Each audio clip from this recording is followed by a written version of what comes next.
to introduce to you Dennis Brutus, who comes to us from some time ago from South Africa, then from England, most recently from Munich, and he is now visiting professor of English at Northwestern University. I've been in contact with him by correspondence for almost a year now, and he has been so busy that this was the first date he could give us, and we are extremely grateful to him for coming at this time. The sponsors who are bringing him are the Lecture Committee, the Black Students Organization, and the Foreign Language Department. There will be a few questions after the lecture, and then there will be a reception for everyone who wishes to come at the Black Cultural Center after the talk tonight. He's going to talk to us on poetry and protest in South Africa. He is indeed a poet, although I'm afraid some of his books are unavailable, cannot get them. And I think we are indeed fortunate that we can get one of them here, because were you in South Africa, it would be a crime for you to read any of his poetry if it were smuggled in. So it is our pleasure to be able to hear some of it and hear about how he has come to write some of it. I'm not going to say very much about all the different things he has done, but he is indeed a dedicated and an engaged writer. And this morning, over a radio interview, he was asked something about a connection between poetry and protest, and he said that, and I shan't quote him exactly, so I shan't say it as well as he did, that sometimes the deed is made word, and perhaps this is what poetry is all about. So, Dennis, I think I will not speak anymore, but I will ask you then to speak to the group. Thank you.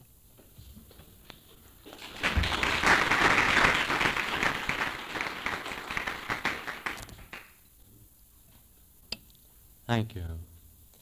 And let me say that I'm very glad to be able to be here and speaking to you. Generally, there is so much else which demands one's attention that it is difficult to do the things you want to do and which you enjoy doing. And though I've been worked very hard today, I must say that being on your campus seems to me to have been both pleasant and fruitful, and I can only hope that tonight will match the rest of my experience today. My topic is protest and poetry in South Africa, and not protest poetry. I think it would be fairly easy to deliver a lecture about protest poetry in South Africa. There's a great deal written, most of it, as in the nature of most protest poetry, not very good. And what I'm concerned with tonight is poetry which is intrinsically of value, poetry which is born out of experience, articulates that experience in a way which is not merely propaganda or protest.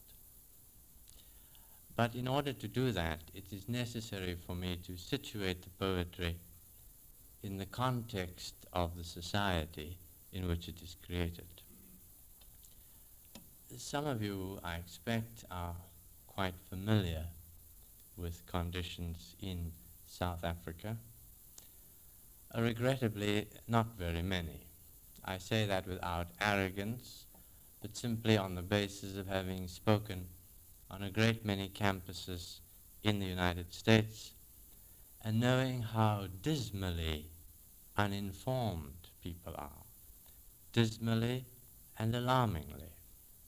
It seems to me that the media in this country bear a very grave responsibility for withholding from the people of this country information which is of vital interest to them, information which concerns not only the future of people in Africa, but of people in this country, that the direction of events in the southern part of Africa are such that inevitably they are going to bear very heavily on the conditions, the quality of life, and the role and responsibility of people in the United States. So what I'm going to do is to link the poetry with the social conditions, and in that way I hope from it will emerge what seems to me the point which it is most essential that I make to an American audience, and that is that what happens in Southern Africa is a vital concern to the people in this country. But let's fill in some of those details which some of you know and others don't know. It is South Africa I'm talking about and not the rest of the continent. And this is important because conditions are greatly different in other parts of Africa. South Africa is one of the parts of the continent first colonized as long ago as 1652, more than 300 years ago. The pattern of colonization was no different from what it was in other parts of the world. People settling on a small area, being given land on which to live, trading, bartering, eventually growing in numbers, growing in appetites perhaps, and ultimately expanding. There's a kind of frontier mentality in South Africa of always crossing new rivers, crossing new mountain ranges, encountering dangers, wild animals, savage tribes, of trekking into the interior with wagons, drawn sometimes by horses, mostly by oxen, of the men heroically forming circles of their wagon with the women standing by, loading the old muzzle-loading guns with gunpowder, and the hordes of encircling savages yelling and shouting and throwing spears and attempting to set the wagons on fire. And one heroic stand after another. This is the mythology of South Africa. And I guess it is a mythology which does not sound unfamiliar to you. A series of wars beginning in the 17th century and lasting for over 200 years. Right into 1906, the Zulus were still engaging in war, and indeed for the first time in South Africa's history, tribes in different parts of southern Africa, the Xhosas in the Eastern Cape, the Zulus, the Sothos, the Fingos, coming together in one unified stand against colonial expansion. One might say they were defeated. There was never a formal battle, a formal surrender. One might, on the other hand, say that the war continues, and that what we see now is the same struggle being spelled out in different terms. At any rate, by 1910, the various parts of southern Africa, the various provinces, the Cape, Natal, Transvaal, the Free State, joined to form a single union, the United States of South Africa. They call it the Union of South Africa. And this was part of the British Empire, self-governing, but part of the empire, owing allegiance to Britain and to the head of the British state, until 1961, when South Africa became a republic and left the Commonwealth rather than surrender the concept of apartheid. And apartheid is a word we will be returning to. The other facts which seem to me important to stress at this stage, and I realize I must be simplistic, there's a great deal I must omit. I can only select those which have a bearing on the kind of thesis I'm trying to develop. The other facts seem to me ones you might bear in mind. South Africa itself has a population of about 21 million, very small in comparison to the US. Of the 21 million, 3 million are white. The balance is non-white, which is a term used in South Africa and includes blacks or those of various shades of brown, including Chinese, but excluding Japanese, who are classified as honorary whites. And this is a peculiar little complication. So you have a population of 3 million whites, 18 million non-whites, with all power centered in the hands of the white minority. We have a parliament with 162 seats, not one black, not one non-white. Not only are the lawmakers exclusively white, but only whites may vote in an election for the people who sit in parliament. So that effectively all power is in white control. In terms of the land distribution, 80% of the land is occupied by the white minority, roughly 13% occupied by non-whites, blacks.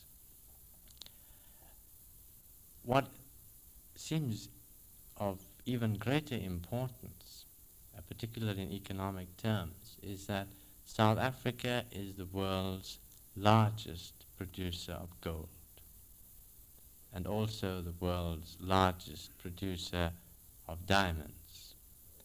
And either number one or number two, there's disagreement on this, in the production of platinum in the world. So that in terms of minerals, an enormously rich country. It is also at this stage the most heavily armed country on the entire continent of Africa in terms of planes, tanks, munitions, much of it produced in South Africa. It also has a nuclear reactor built by Alice Chalmers of the US and may well in time become the first nuclear power on the continent. These are some of the potential areas of conflict. Some of them are related to the economic pattern. The one which perhaps is most significant is the basic philosophy on which South Africa is governed. It's called apartheid, and if you pronounce it like apart hate, you've got roughly not only the exact pronunciation, but pretty much the content of the term. There are various accounts of what apartheid is, but perhaps the simplest and the best has come from the Prime Minister of South Africa, Mr. John Vorster. He says, the question is simply, who is to be the master? This is what it's all about. And on another occasion he said, the whites intend to remain in control until the year 2000 and beyond that into the foreseeable future. So you're talking about a minority which is determined to retain power in its hands, retain it indefinitely, and perhaps the classic contradiction, to retain it on a black continent, on a continent of 250 million people, majority of them, the overwhelming majority black, and in spite of the nature of the rest of the continent, you have in this southern 1/17 of the continent a minority committed to permanent rule on the basis of race, on the basis of permanent white supremacy.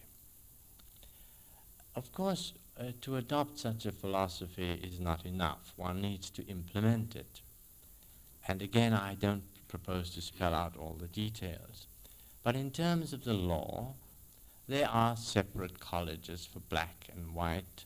The colleges for blacks are referred to as tribal colleges.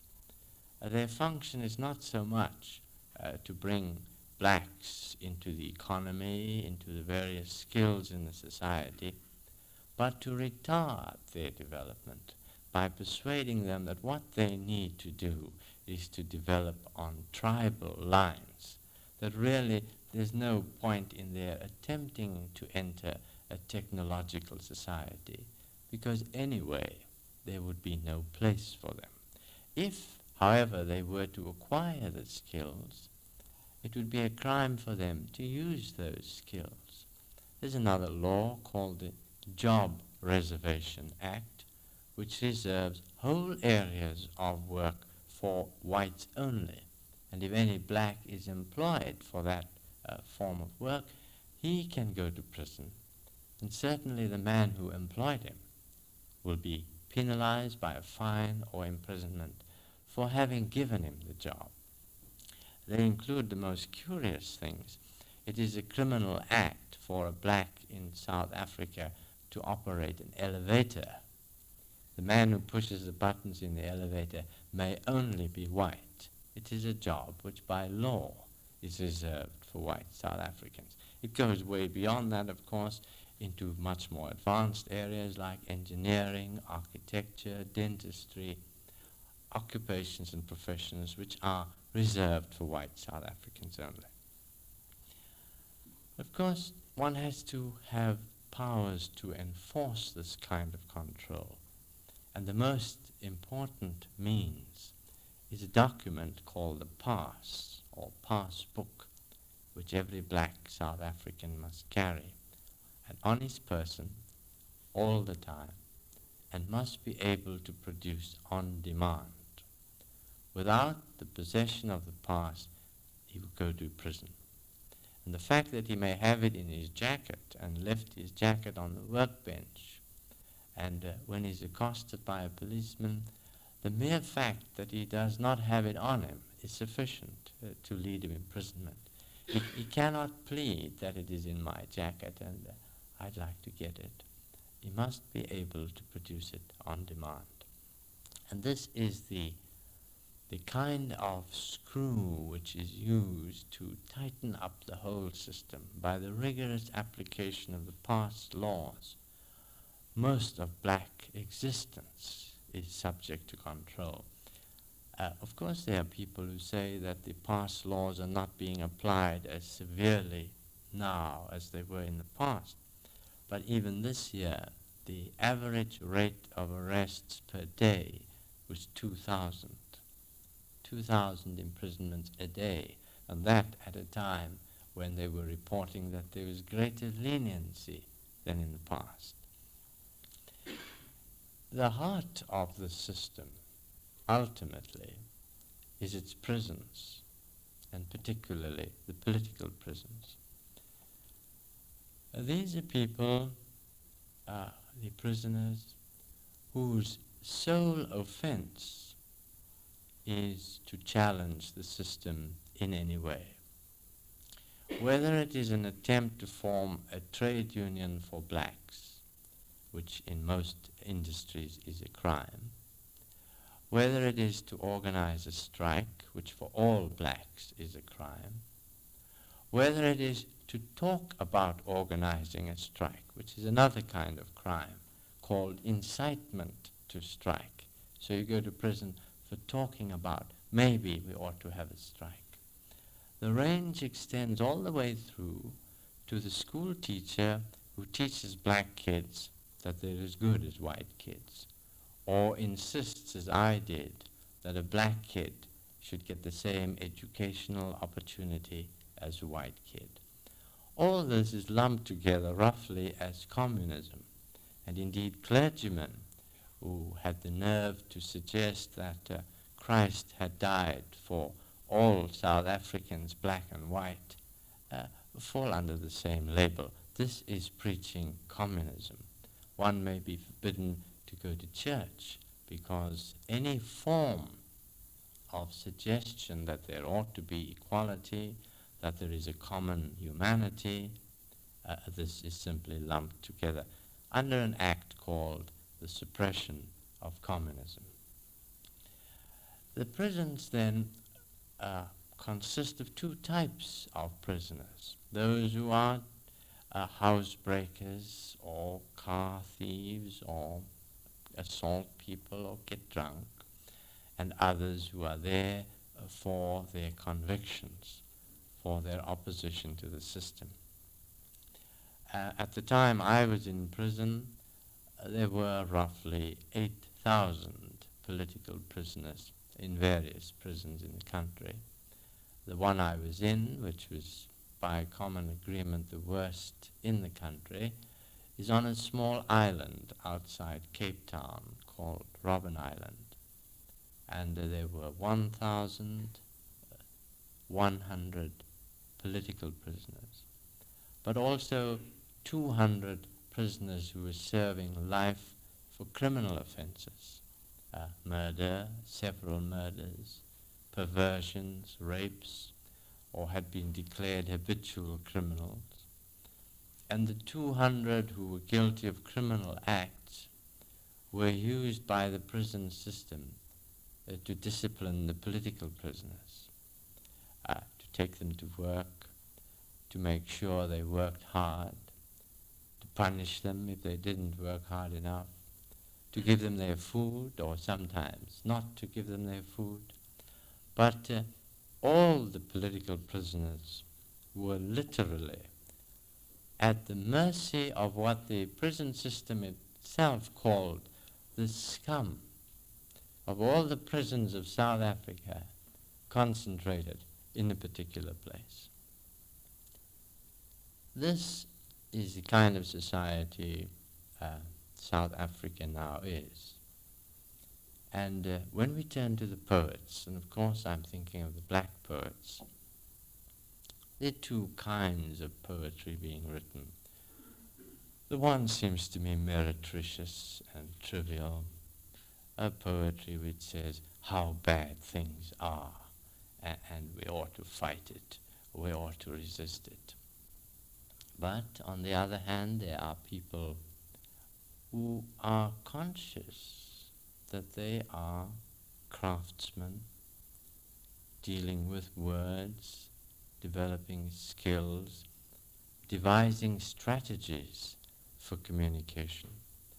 And it would be a very interesting exercise to simply look at the range of strategies which black writers, black poets have devised to communicate the message of their own condemnation of the system, their own opposition to the system, without, on the one hand, becoming so explicit that they go to prison for writing material which is inciting, or, on the other hand, degenerating into propaganda.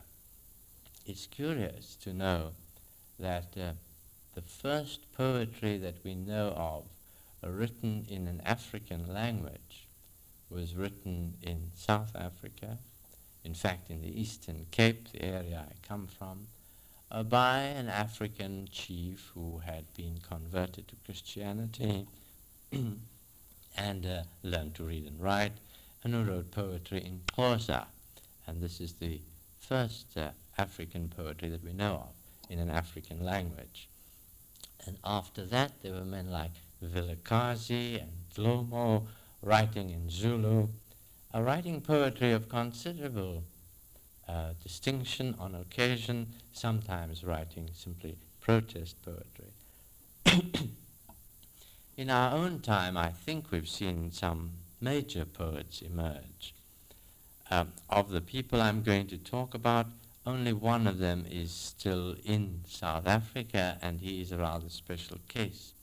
But whether you look at the work of Masisi Kunene, or Arthur Norkie, or John Brain, or even my own work, one thing we have in common is that we are all in exile, and that for most of us it is a crime for a South African either to read our work or simply to possess it. So that our audience, curiously, excludes precisely the people with whom we wish to communicate, and this creates a special dilemma.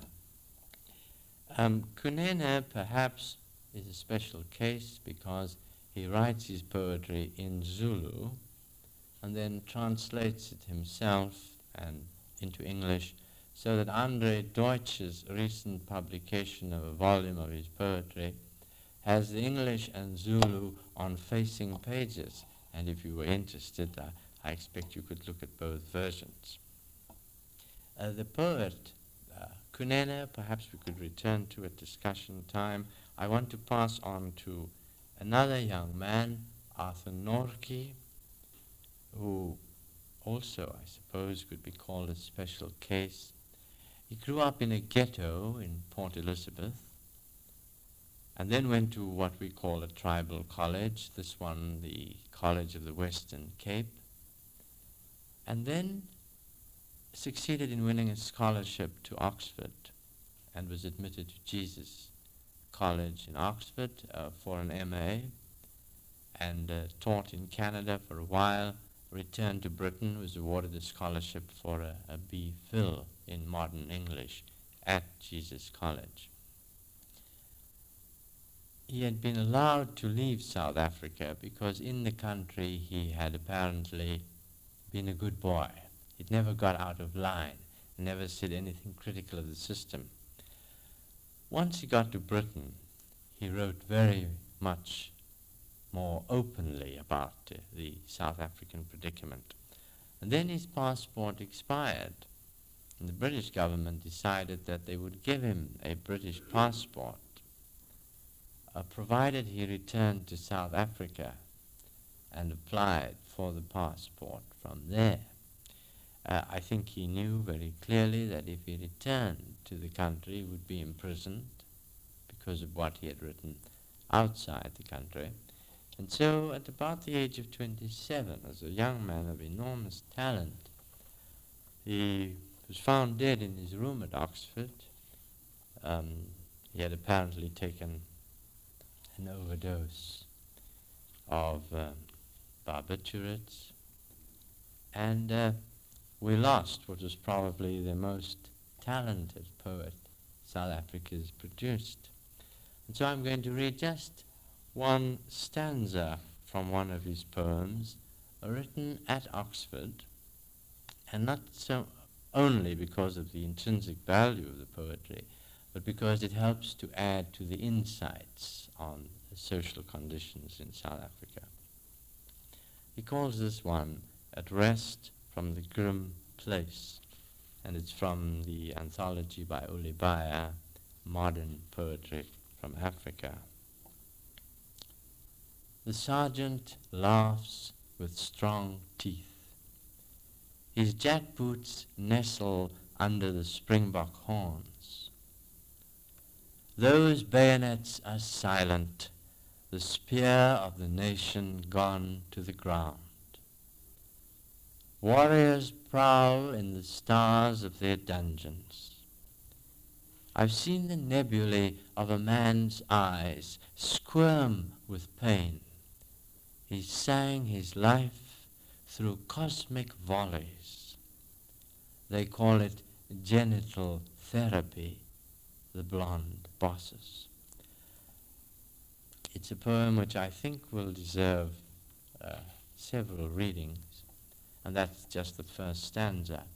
But the reference there to genital therapy is perhaps worth spelling out, because this is a particular form of interrogation used in South Africa, the use of electrodes attached to a man's genitals and a series of electric shocks in order to compel him to talk.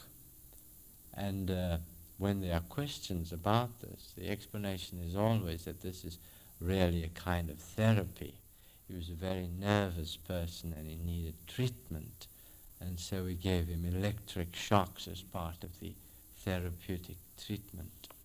That's Arthur Norke writing in Britain, and if there were more time, I guess we could go on at great length about Norke.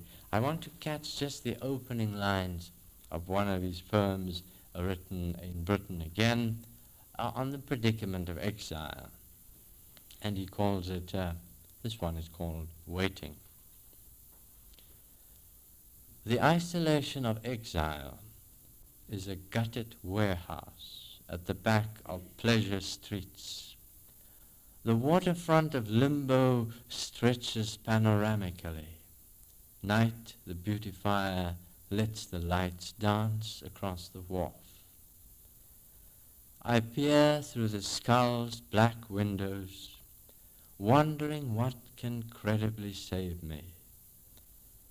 The poem trails across the ruined wall, a solitary snail, or phosphorescently swims into vision like a fish through a hole in the mind's foundation, acute as a glittering nerve. That, I think, just hints at the kind of skill and the muscular control of sound and language which Norky gave evidence of, and of which there is so much evidence in his work. So far, since his death, not much of his work has appeared.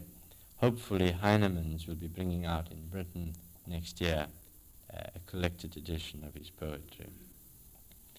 We could now, I guess, pass on to some of my own poetry, if only for what, again, it tells us about the South African situation. I wrote a series of poems which were called Letters to Martha. They had to be called letters because one of the orders I got under the Suppression of Communism Act was that it was a crime to publish poetry. It was also a crime to write poetry because anything I wrote which might be published was criminal. The one thing I was allowed to write was letters. I could write to people on condition that they did not show the letters to anyone else. If you showed one of my letters, you were in fact publishing it, and so you committed a new crime. I wouldn't go to prison, but the person who went showing my letter to someone else could go to prison for it. At any rate, I wrote a series of poems, some of them written on toilet paper when I was on Robben Island and discovered and destroyed and then recreated afterwards. Others written while I was under house arrest. I was placed under house arrest for 5 years after coming out of prison. And this one is one written on Robben Island and talks about an experience there.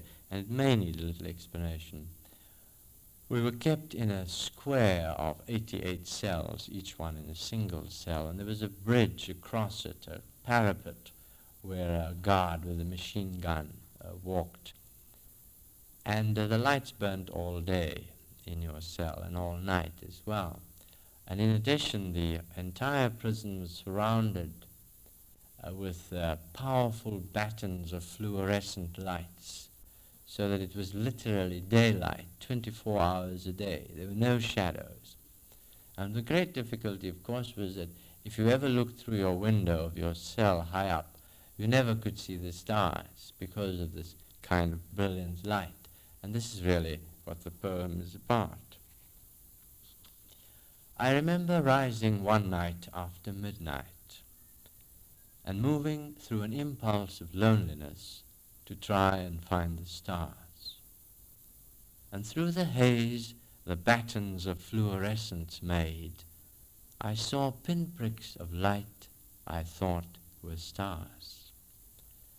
Greatly daring, I thrust my arm through the bars and, easing the switch in the corridor, plunged my cell in darkness.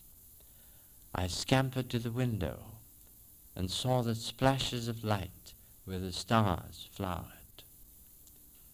But through my delight thudded the anxious boots, and a warning barked from the machine gun post on the catwalk. And it is the brusque inquiry and threat that I remember of that night, rather than the stars. That, I think, catches something of the condition of Robben Island. I think without protest, without propaganda, as a simple communication of an experience. And now I want to lead on to another aspect. This is a poem I wrote some time before going to prison. It was one of those smuggled out of the country and published first in Nigeria at Ibadan. I was teaching at the time and had been teaching a lot of W.H. Auden's poetry, including a very beautiful lyric which some of you may know, which begins, "Lay your sleeping head, my love, human, on my faithless arm." And I think it's influenced by Auden. And years later in Edinburgh, I read poetry with Auden in an international poetry festival and read this as a tribute to him and acknowledged his influence on it. But it's much more than that.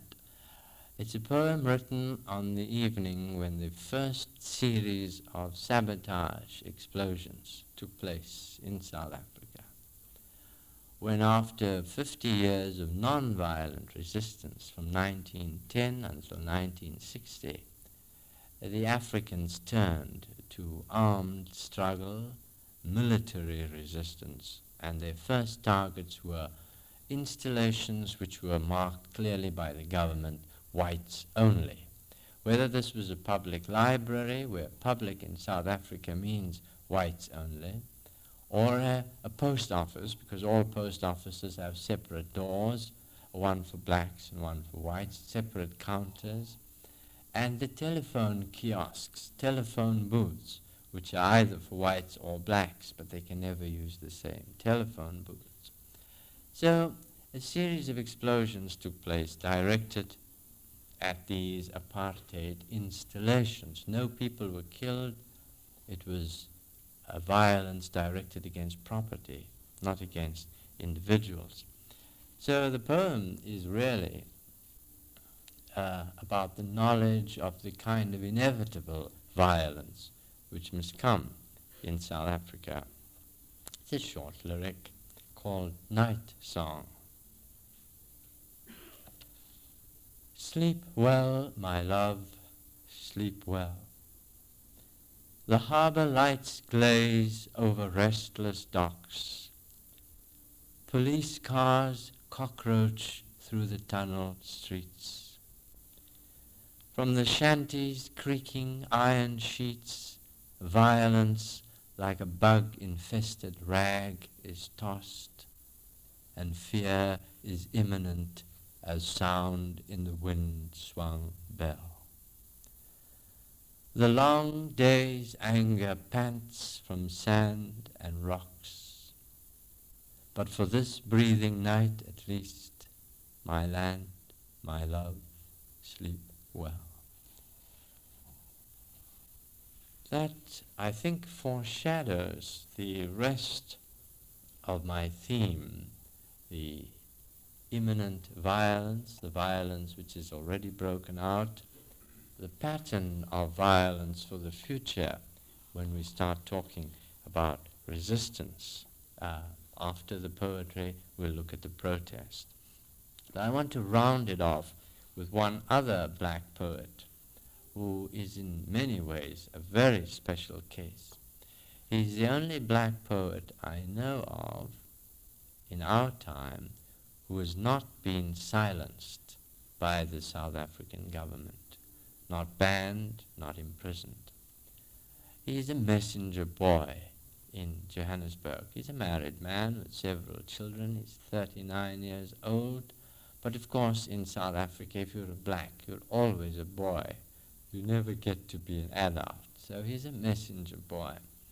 But in this poem, which he calls Always a Suspect, he's talking about another of the permanent predicaments of being black, the fact that you are always a suspect. There's a marvelous kind of prosaic and innocuous quality about his work, which is thoroughly delightful and is his strategy of dealing with a situation. This is Oswald Mtshali in Always a Suspect. I get up in the morning and dress up like a gentleman. A white shirt, a tie, and a suit. I walk into the street to be met by a man who tells me to produce, and that means produce your pass. I show him the document of my existence, to be scrutinized and given the nod. Then I enter the foyer of a building to have my way barred by a commissioner. What do you want? I trudge the city streets side by side with Madam, who shifts her handbag from my side to the other, and looks at me with eyes that say, "Aha, I know who you are. Beneath those fine clothes beats the heart of a thief." And that's Oswald Mtshali. Perhaps we could go back to Mtshali at discussion time. I want to look at just the point I made earlier, that this is poetry which, of course, by its nature, is a condemnation of the system, but is not preoccupied with making political statements. The statements are part of the landscape, as the racial oppression is part of the landscape.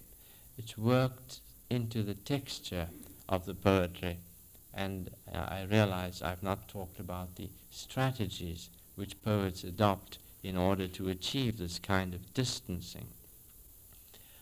What the poets say is not an exhortation to resistance, is not a call to struggle.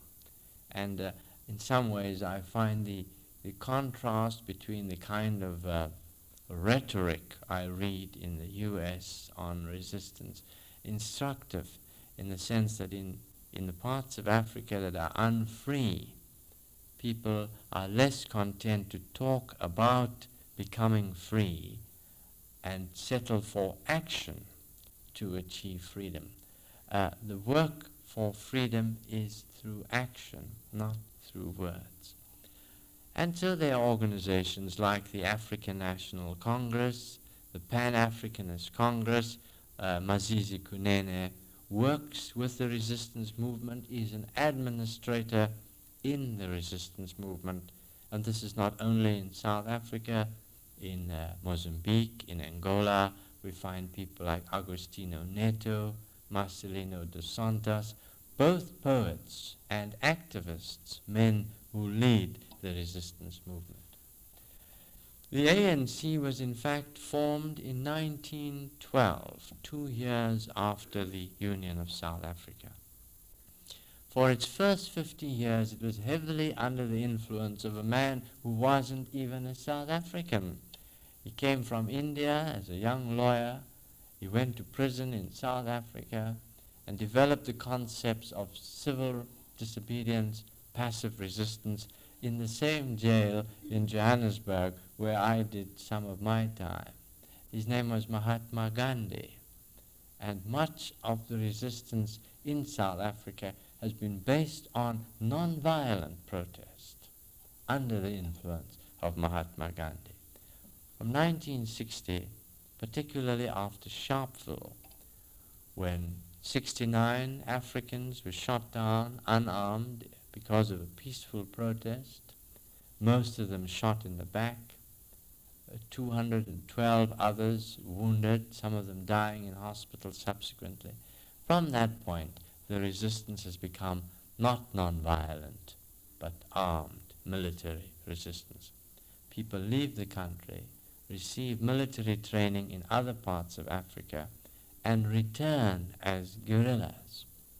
The major confrontation between the forces of the white minority and the blacks took place as long ago as 1967, August 67, in the area known as Wankie, on the northern border of what some people call Rhodesia and the blacks call Zimbabwe, the name they've known it by for centuries, long before Cecil Rhodes, the great freebooter, the great pirate, ever arrived on the scene. So we have a continuing and escalating resistance. It is a resistance which is related not only to South Africa and conditions there, but also to Zimbabwe, where in fact the disparity is even greater. 5 million blacks ruled at the point of a gun by 250,000 whites. That is the proportion in Zimbabwe. On the east coast, Mozambique, Portuguese colony, openly run by the army. There is no pretense any longer of a civil administration.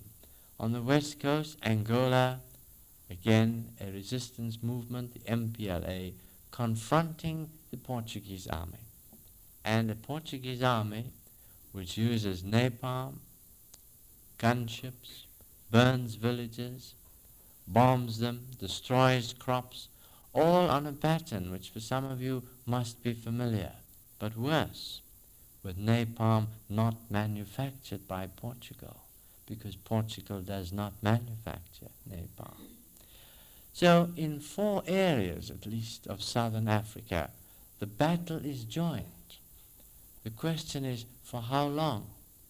And what will the outcome be? Those of us who believe in majority rule, who even pay lip service to democratic government, the question of 5 million people being ruled by 250,000 surely can have only one answer. I think historically it can have only one answer. Numerically it can only have one answer. But this is the conflict which is taking place in southern Africa, and of which many Americans are woefully and alarmingly uninformed. When we look at these movements, now the ANC and the PAC are both banned. It is a crime to be a member, it is a crime for them to meet, and indeed for any person to have in his home a photograph of a former member of one of these organizations is a crime. Always one finds in South Africa this extension of law to the point of absurdity. And perhaps the Greeks were right when they said, those whom the gods wish to destroy, they first make mad. At any rate, what we see is a developing struggle in southern Africa. But of course, you would be right to inquire, what is the relevance of this to people in America? I should think it has a relevance simply in terms of human values, of oppression, the denial of human rights. I think it should have an even greater relevance in the kind of shrinking world we live in, where what happens in other parts of the world must have an influence on what happens in this part of the world. But there is a far graver consideration. In the last 5 years, the extent of American investment in South Africa, direct investment, has grown from $500 million to over $1 billion. And this is entirely direct investment. In terms of indirect investment, the United States involvement is infinitely greater. 353 major American corporations now function in South Africa, and all of them function within the system. Blacks are not permitted to form trade unions. Blacks are not permitted to bargain for improved wages. Blacks are not permitted to hold skilled jobs, are not permitted to hold supervisory jobs. The whole range of oppressive legislation in South Africa is applied religiously by every American corporation. When they are questioned on it, as General Motors was recently, they say, well, we try to be good citizens. We try to keep the law. Well, there was a time when people pleaded at Nuremberg, we were only being good Germans.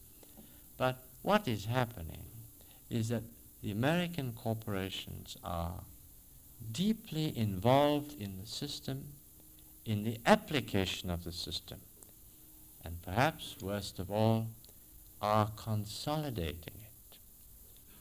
strengthening it and profiting by it. The comparative figures issued by the United Nations show that in no other area of the world can an American investor get so handsome a return on his investments as he can in South Africa. And why? A large reservoir of cheap labor at the mercy of the police, wages regulated by discriminatory laws. It is in that context that these corporations function. And they include your John Deere, your Chrysler, Ford, GM, of course, but also IBM, performing a very important role within the South African society. It is IBM computers who have compiled the information on every black in the country so that the police can haul any black in at any time. American involvement is not merely economic. It is functional in the sense that it is assisting in the consolidation of this racist system. And then when one looks at the State Department posture and the White House, one sees that it is also political. Perhaps the most dramatic instance has been the open defiance of this country's government of a United Nations resolution adopted by 106 countries, with only 2 countries voting against it, and the 2 countries were Portugal and South Africa. The importation of Rhodesian chrome.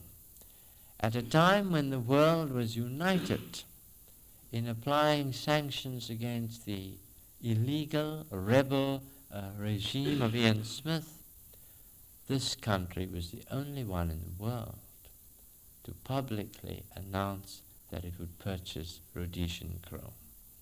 It did so at a time when there was a stockpile of 6 years' chrome in this country, at a time when there were instructions to sell off chrome because of the excess holding.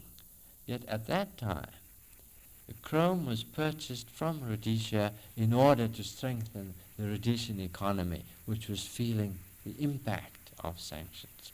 There have been others. President Nixon's meeting with the President of Portugal to sign the Azores Pact, the credit of $465 million to Portugal to enable them to continue the war in Africa, the sale of Boeing 707s, which are used to fly troops from Portugal into Africa.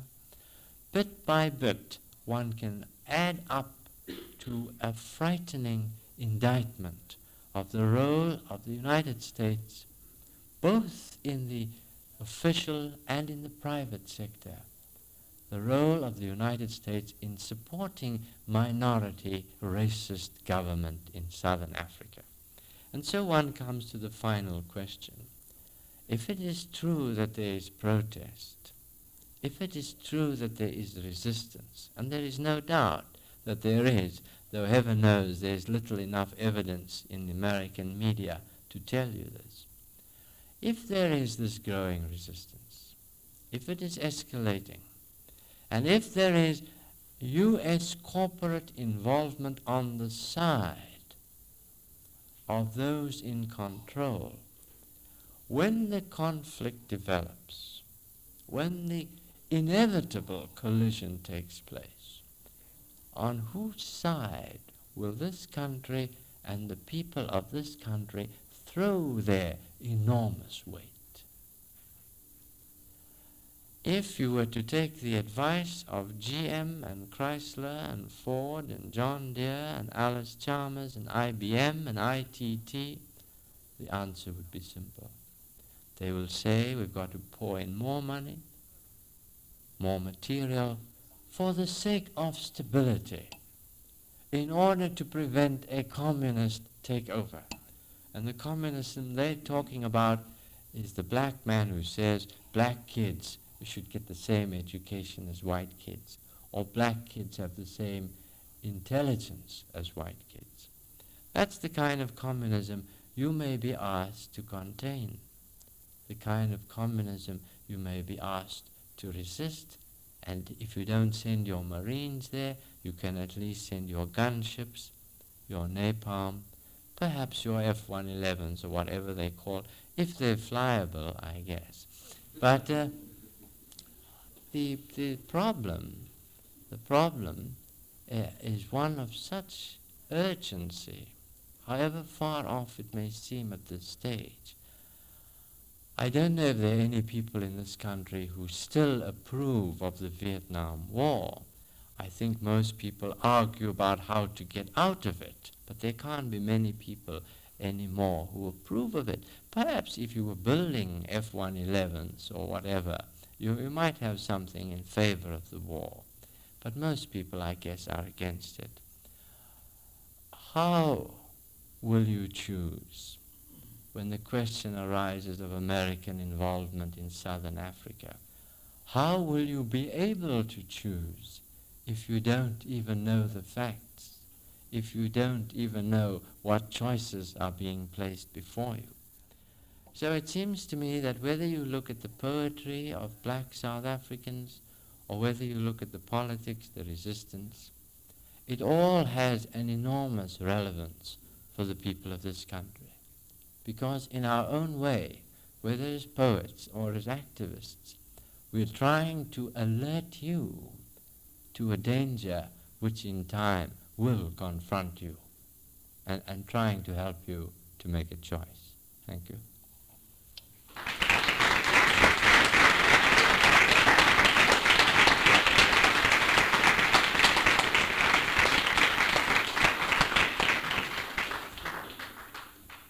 Thank you very much, Dennis Brutus. We'll have time for a few questions, perhaps, if anyone has any. Yes? Yes, you were saying that the American investments in helping to maintain the stability of the apartheid system in South Africa, but isn't it, in the long run, the destruction of that system because they're bringing out skilled labor force, and they are forced to train non-whites and put them in managerial positions, even if they don't call them managerial positions, even if they don't pay the managerial salary. Yes, I don't know if I can handle all the elements of your question. I'd like to isolate two. On the first point, I think you're in very good company because David Newsom, who is the Secretary of State for Africa, has made much the same contention. His argument is that by pouring in American capital, one is creating an expanding economy in which jobs are created which have to be filled by blacks, and that therefore one is really helping to overthrow the system. Well, I don't know. This sounds like good theory, and I'm not good at attacking theory, but in practice it doesn't work that way. In the last 5 years, as the American investment has increased, two things have happened in South Africa. The amount of legislation depriving blacks of political rights has increased by a very marked degree. The other is a very curious economic statistic, that the differential between black wages and white wages for roughly the same job was 1 to 17 5 years ago. It's now become 1 to 20 by South African own government statistics. So there's been no overspill of economic benefit into the black sector. And your second point is the one which says that jobs may be created for blacks. And as these jobs are created, there may be managerial jobs, though they are not called managerial jobs. You are so right. You see, in South Africa, the man who shunts the trucks, carriages in a train, a goods train, I'm not sure what the exact American equivalents are, but I guess you know what I mean. The man who is a shunter in South Africa must be a white. By law, it's a job reserved for whites. But they ran short of shunters, so they came up with a new job category for blacks at black rates, which is called carriage assembler. So the black now is a shunter, doing a shunter's job, but he's not paid a shunter's wages, because by strict law he can never be a shunter. So it seems to me these are 2 points which punch holes in the kind of argument which has been advanced, that investment has in fact led to an improvement of the black situation. Au contraire, politically their rights have diminished. Economically their plight is worse than it was. Are there other questions? Yes? I feel I must disagree with you. On that very last statement of yours, you said that economically their plight is worse, and I just cannot agree with that. Their income, their real income, which is in terms of what they could buy before and what they can buy now, has improved. I mean, this is a fact. And you just contradicted yourself by saying that there has been no overspill from American investment, and yet you're now showing us that blacks can be shunters, and they couldn't before. So a job has opened up for them that was not there originally. Yes. I feel that there's been a lot of truth in what you've said politically, but you've just about totally ignored the economic side of the situation, where black people are earning a lot more now than they have ever done before, and everyone admits this freely. There are many more jobs for black people than before, and they are better off, and that is why the big crunch has never come, because the political dissatisfaction is being satisfied by increased wages at present. Yes, you done? Yes. It seems to me that you haven't cited any authorities for flat contradictions of what I've said. I have with me very recent South African statistics, and particularly those produced by an American called Tim Smith, who was sent to South Africa on an investigation of economic conditions by the Episcopal Church of the United States of America. I'm afraid that unless you can produce something which demonstrates the incorrectness of what I've said, if you dispute the fact that the wage gap has gone from 1 to 17 to 1 to 20, I don't think you would dispute that. You might if you wished. In terms of real purchasing power, of course this is debatable, but the researchers of the Institute of Race Relations in South Africa demonstrate that the real purchasing power has gone down. And this is also established by an all-white organization, the Employers Productivity Association, which contends that while the wages may have gone up marginally in terms of the figure, since the devaluation of the rand, the purchasing power of the amount of money they now have is less than that of the wage they previously earned. The one point where you may have caught me out is the one about the fact that blacks can now be shunters.